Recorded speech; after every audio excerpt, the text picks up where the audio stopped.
जय हिंद दोस्तों, आज हम देखेंगे कि जो टीए जो आई टीए का जो एग्ज़ाम 18 जनवरी को होना है, उनके लिए कुछ इम्पोर्टेंट हम मैथ के प्रश्न देखेंगे। ठीक, तो सबसे पहले इसमें आप अगर जीडी या ट्रेडमैन, ठीक, या ट्रेडमैन का डाले हुए हैं तो उनके लिए क्या क्या पूछा जाता है पहले वो देख लीजिए। तो इसमें जो प्रश्नों की संख्या जो आती है वो टोटल 50 प्रश्न रहते हैं। ठीक, फिर उसके बाद इसमें जो 50 प्रश्न में आपके जो मैथ के 15 प्रश्न पूछे जाते हैं। फिर उसके बाद रीजनिंग के जो प्रश्न हैं वो 5 प्रश्न पूछे जाते हैं। फिर उसके बाद जो साइंस है वो 15 प्रश्न पूछे जाते हैं। और फिर उसके बाद इसमें आपकी जो जीके है, ठीक, जीके, इसी में करंट 2-3 प्रश्न पूछ दिए जाते हैं। तो ये आपके भी प्रश्न जो रहते हैं वो 15 रहते हैं। तो ये आपके जीडी और ट्रेडमैन के लिए ये सिलेबस आपको कवर करना पड़ेगा। और आप जानते हो 18 जनवरी को पेपर भी लगा हुआ है। तो इनमें हम आपको मैथ और रीजनिंग, ये 20 प्रश्न जो हैं ये आपको मैं गारंटी के साथ मात्र 15 क्लासों में मैं खत्म कर दूंगा।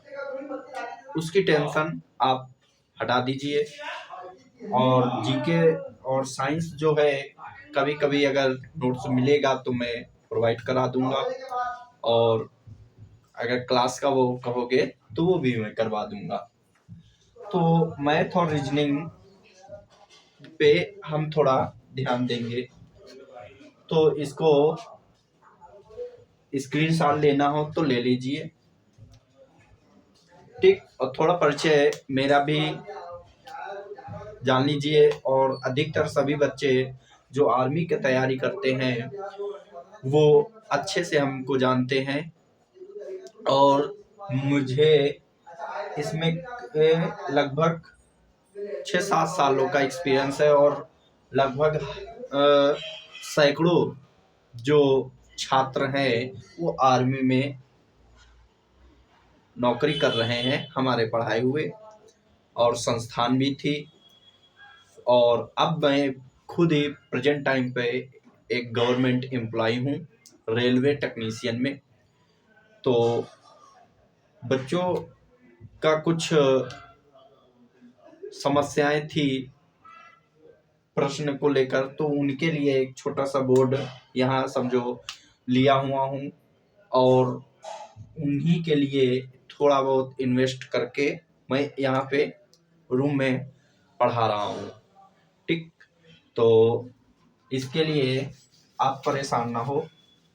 हम मैथ में आपके प्रश्न गलत नहीं होने देंगे, ये टेंशन मत लेना। अब मैथ में सबसे पहले हम टॉपिक कौन सा आपको देखना है, तो सबसे पहले हम देखेंगे नंबर सिस्टम। नंबर सिस्टम इसको कहते हैं संख्या पद्धति।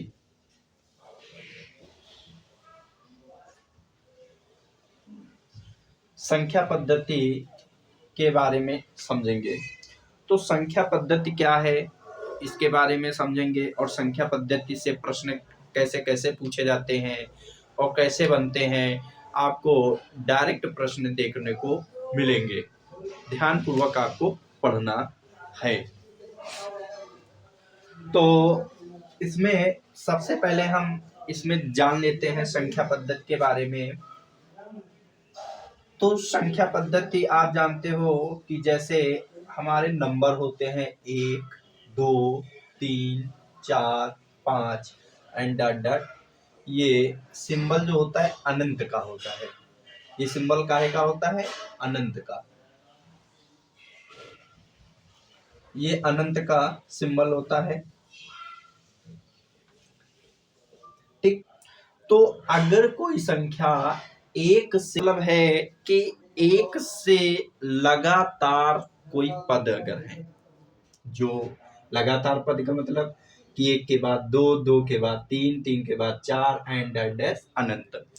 तो अगर एक से लगातार पद अनंत तक जाए तो उसको हम कौन सी संख्या कहते हैं? तो याद रखना, उसको हम प्राकृतिक संख्या कहते हैं। कौन सी संख्या कहते हैं? प्राकृतिक संख्या। ये प्राकृतिक संख्या मतलब नेचुरल नंबर। ठीक, समझ में आ गया? मतलब कहने का, अगर एक से लगातार पद हैं तो वो अनंत तक अगर जा रही हैं तो उनको हम प्राकृतिक संख्या कहते हैं। अब इसके बाद दूसरा अगर कोई जीरो से लगातार पद आ जाए, क्या आ जाए? जीरो से लगातार अनंत पद तक जाए। जीरो से लगातार अनंत पद तक जाए तो उसको हम क्या कहेंगे? उसको याद रखना, पूर्ण संख्या कहेंगे। कौन सी संख्या कहेंगे? उसको हम पूर्ण संख्या कहेंगे। ठीक, बोर्ड छोटा बड़ा इस पर ध्यान नहीं देना है, आपको पढ़ने पर ध्यान देना है। अगर आप ईमानदारी पूर्वक क्लासेस देख लेंगे तो आप समझो वर्दी पा जाएंगे। और निश्चित प्रश्न यहाँ से बनते हैं, तो यहाँ से कैसा प्रश्न बनता है, कैसे प्रश्न पूछे जाते हैं, वो उसकी टेंशन आपको नहीं लेना है। मैं खुद आपको वही लेवल पढ़ाऊंगा जो आप में पूछा जाएगा। ठीक, उसके लिए परेशान ना होना। और ये बेसिक है, कोई भी पढ़ सकता है। ठीक, लेकिन खासकर आप लोग जरूर देखें जो भी आर्मी की तैयारी कर रहे हैं। तो जीरो से लगातार अनंत पद तक जाए तो उसको हम कौन सी संख्या कहेंगे? पूर्ण संख्या कहेंगे, मतलब होल नंबर कहेंगे। बात क्लियर? फिर उसके बाद इसी में से अगर आपने देखा एक से लगातार अनंत पद तक थे तो उसको प्राकृतिक संख्या कहते थे। जीरो से लगातार पद आए तो उसको पूर्ण संख्या कहे। फिर उसके बाद अगर यहीं पर अगर जैसे आपको 1, 3, 5, 7, फिर उसके बाद यहाँ पर 11 एंड डॉट डॉट अनंत। अब यहाँ पर मैंने एक लिखा 1, 3, 5, 7, 11, ये क्या मतलब? ये क्या लिख दिया? ठीक, मैंने 1, 2 क्यों नहीं लिखा? तो यहाँ पर समझना है कि जो संख्या एक से लगातार पद तक जाती है उसको प्राकृतिक संख्या कहते हैं। जो संख्या जीरो से लगातार पद तक जाते हैं, अनंत पद तक जाते हैं, उसको पूर्ण संख्या कहते हैं। लेकिन आपने सम और विषम भी पढ़ा होगा। अब सम किसे कहते हैं, विषम किसे कहते हैं, उसके बारे में समझना है कि जो दो से संख्या ना कटे, जो दो के टेबल से संख्या ना कटे, उसको ही हम विषम संख्या कहते हैं। मतलब कि वह संख्या जो दो से ना कटे उसे हम विषम संख्या कहेंगे। लेकिन एक चीज देखो, मैंने यहाँ पर लिखा है 1, 3, 5, 7, 11। आप कहोगे 9 भी तो नहीं कटती है, 9 क्यों नहीं लिखा? 9 क्यों नहीं लिखा? तो सम और विषम के अलावा भी एक संख्या होती है अभाज्य संख्या। कौन सी होती है? अभाज्य संख्या। ठीक। तो इसका मतलब अभाज्य संख्या क्या होती है? अभाज्य संख्या का मतलब होती है कि वह संख्या जो किसी भी टेबल से न कटे, मतलब कोई भी टेबल गिनती से ना कटे, उसे हम कौन सी संख्या कहेंगे? अभाज्य। अब मैंने कहा अभाज्य संख्या, तो आपने कहा कि अभाज्य, हमने कहा हाँ, तो मैंने कहा फिर आपने एक क्यों लिख दिया? आप कहोगे एक एक होनी चाहिए, तो भी गलत हो जाएगा। यहीं से प्रश्न पूछा जाता है, मैं सारा आपको डिटेल यहीं पे बताऊंगा। तो एक चीज याद रखना है कि एक ना तो सबसे बड़ी संख्या है और ना ही सबसे छोटी संख्या है। तो एक है क्या? तो एक याद रखना, एक एक प्राकृतिक संख्या है। क्या याद रखोगे? एक कैसी संख्या है? एक प्राकृतिक संख्या है। तो इसका मतलब कि ये नहीं है, तो इसका मतलब कि अगर मैं यहाँ पर एक हटा दूं, क्या कर दूं? एक हटा दूं, तो यहीं से एक प्रश्न बन जाता है कि 2, 3, 5, 7, 11 एंड 10 अनंत, तो इसको हम कौन सी संख्या कहेंगे? इसको हम अभाज्य संख्या कहेंगे। कौन सी संख्या कहेंगे? अभाज्य संख्या। मैंने पहला कहा कि जो 2 से न कटे उसे कौन सी संख्या कहेंगे? आप कहोगे विषम। जो 2 से कट जाए उसे कौन सी संख्या कहेंगे? आप कहोगे सम। नॉर्मल सी बात है, सभी को आता है। लेकिन यहीं से एक प्रश्न बन जाता है कि जो किसी से न कटे, जो किसी से न कटे, उसको हम क्या कहेंगे? अभाज्य संख्या। तो इसीलिए मैंने यहाँ 9 नहीं लिखा। क्यों? क्योंकि 9 3 से कट जाएगा। एक क्यों नहीं लिखा? क्यों? क्योंकि एक जो है वो एक से कट ही जाता है। एक एक कम एक। ठीक। मतलब कहने का मतलब है कि एक से कोई भी संख्या काटोगे, एक एक कम एक, एक दूना दुई, एक तिया तीन, इस तरह सब बोल दोगे। लेकिन अभाज्य संख्या जो किसी से न कटे, सिर्फ स्वयं से कटे, जो किसी से न कटे, स्वयं से कटे, उसको हम कौन सी संख्या कहेंगे? प्राइम नंबर या अभाज्य संख्या कहेंगे। फिर उसके बाद आपको याद रखना है कि जो 2 से कट जाए उसको हम कौन सी संख्या कहेंगे? सम संख्या कहेंगे। मतलब 2, 4, 6, 8 एंड 10 अनंत, उसको हम सम संख्या कहेंगे। और जो 2 से ना कटे उसको हम क्या कहेंगे? उसको हम विषम संख्या कहेंगे। 1, 3, 5, 7, 9, 11 एंड अनंत, इसको हम क्या कहेंगे? विषम विषम संख्या कहेंगे। बात क्लियर? ठीक। चलो, अच्छी बात। फिर उसके बाद हम देखेंगे कि यहाँ विषम संख्या हो गई, सम संख्या हो गई, अभाज्य हो गई, पूर्ण हो गई। यहीं से आपके 2 प्रश्न निकलते हैं, जो निश्चित है आपको प्रश्न वहां पर देखने को मिलेगा। पहला प्रश्न पूछेगा जीरो कैसी संख्या है? तो जीरो एक पूर्ण संख्या है। कैसी संख्या है? जीरो एक पूर्ण संख्या है। बात क्लियर? दूसरा प्रश्न यहीं से निकलेगा कि सबसे छोटी सम अभाज्य संख्या, सबसे छोटी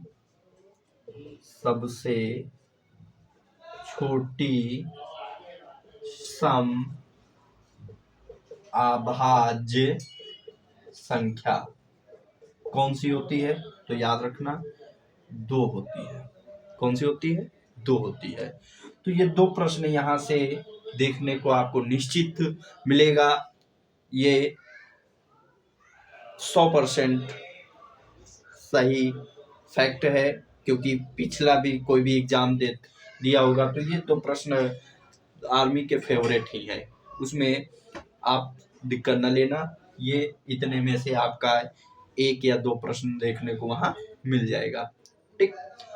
तो यहाँ तक आगे नोट बनाते चलना, ताकि जब जैसे जैसे समय नजदीक आए तो पीछे का आप रिवीजन करते रहें। ठीक। तो नोट बनाते रहना, इतना स्क्रीनशॉट ले लो।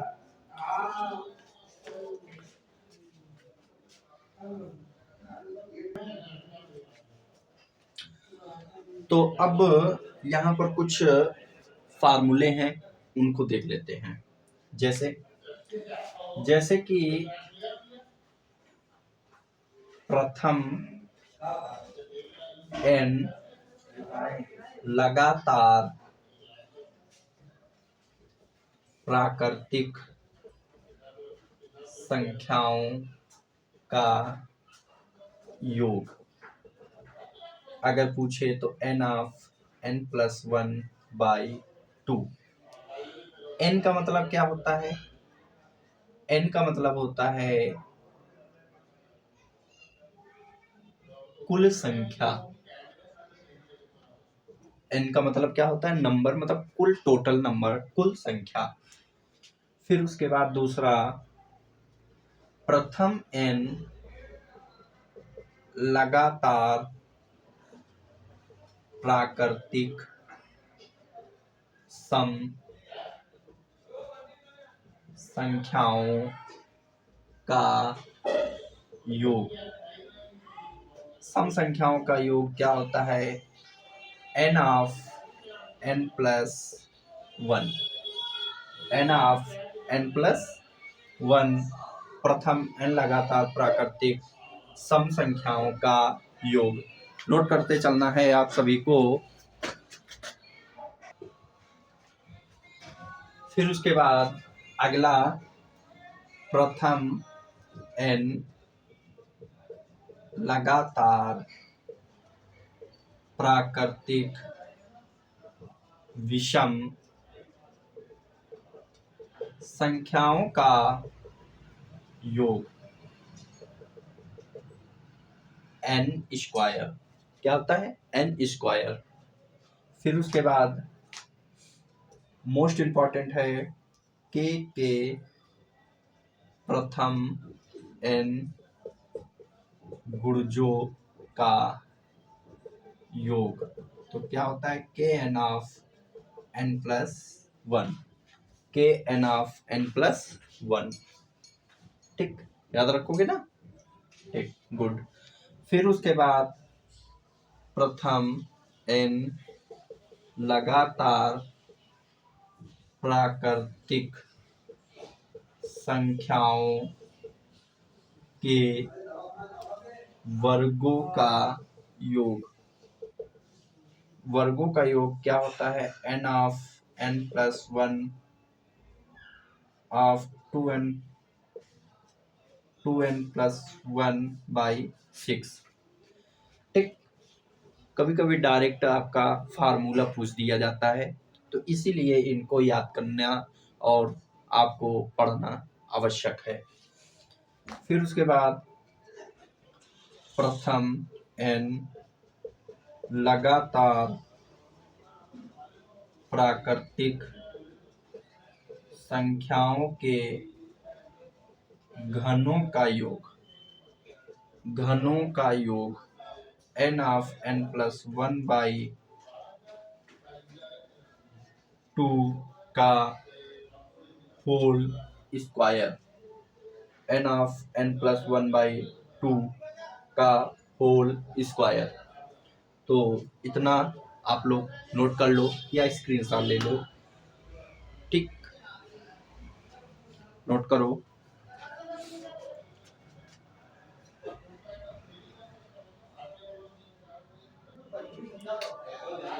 अब कुछ आगे देख लो, जैसे a+b का होल स्क्वायर, तो क्या होगा? a² + b² + 2ab। ठीक, फिर उसके बाद a - b का होल स्क्वायर, तो a² + b² - 2ab। फिर उसके बाद a + b का whole square plus a - b का होल स्क्वायर। तो इस पे भी प्रश्न मैं कैसे बनते हैं वो भी मैं बताऊंगा, लेकिन अभी क्या है, जो नोट करा रहा हूँ वो नोट जरूर कर लें। ठीक, तो यहाँ पर क्या हो जाएगा, तो याद रखना 2 ऑफ a² + b²। फिर a + b का whole square minus a - b का होल स्क्वायर इक्वल टू होता है 4ab। फिर उसके बाद A square minus B square होता है एक ब्रैकेट में ए प्लस बी, एक ब्रैकेट में ए माइनस बी। फिर A cube minus B cube equal to होता है एक ब्रैकेट में A minus B, A square फिर प्लस, देखो A cube minus B cube और A cube plus B cube, ये दोनों इंपॉर्टेंट हैं, इनसे भी प्रश्न आपको जरूर देखने को मिलेगा, ये याद रखना। ठीक, तो यहाँ पर क्या हो जाएगा, ए क्यूब माइनस बी क्यूब का अगर आपको नोट करना है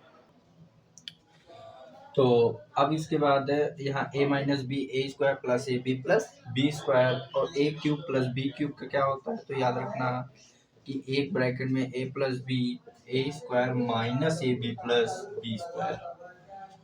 तो ये भी आपको फार्मूले कुछ है जो आपको याद रखने हैं, तो इनसे भी प्रश्न पूछे जाते हैं, तो इतना नोट कर लो, फिर उसके बाद हम प्रश्नों पर आएंगे। ठीक, तो नोट कर लीजिए।